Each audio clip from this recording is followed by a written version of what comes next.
Good morning. Thanks for joining us today. Come on with us to Luke chapter 6. In Luke 6, verses 6 down through verse 11, Jesus is in the synagogue. He's teaching. The Pharisees are watching him because there's a man there with a withered hand, and they want to see whether or not Jesus is going to heal the man on the Sabbath. Jesus asks them at verse 9, I will ask you one thing, is it lawful on the Sabbath to do good or to do evil, to save life or to destroy it?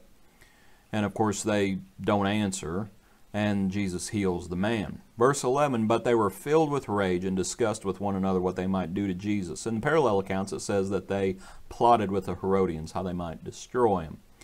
They had no compassion for this man with a withered hand. They had no love for the man. They had no sense of what the law was truly about. Jesus says, is it lawful to do this? They had no true sense of what the law was really about. They just played around with it. They were so angry that he had healed a man.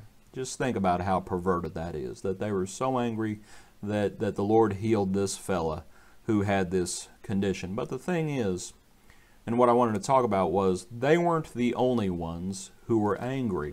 In the parallel account in Mark chapter 3, after the Lord asked that question about, is it lawful on the Sabbath, this is Mark 3 at verse 4, verse 5, as they all kept silent to the Lord's question, verse 5 it says, and when he had looked around at them with anger, being grieved by the hardness of their hearts. We worry so much about stepping on other people's toes. We worry so much about making someone else upset. Let's ask this question. Who was more dangerous, the Pharisees or the Son of God? Who is more dangerous in that situation? Because both parties are getting upset. The Pharisees, they're in a rage. Jesus himself, he looked around at them with anger. Who is more dangerous? That brings us to Matthew 10. Matthew chapter 10, at verse 28, it says, and do not fear those who kill the body, but cannot kill the soul, but rather fear him who is able to destroy both soul and body in hell. That is why we preach Jesus. That is why we confess Jesus. Who do you fear? Do you fear man or do you fear God?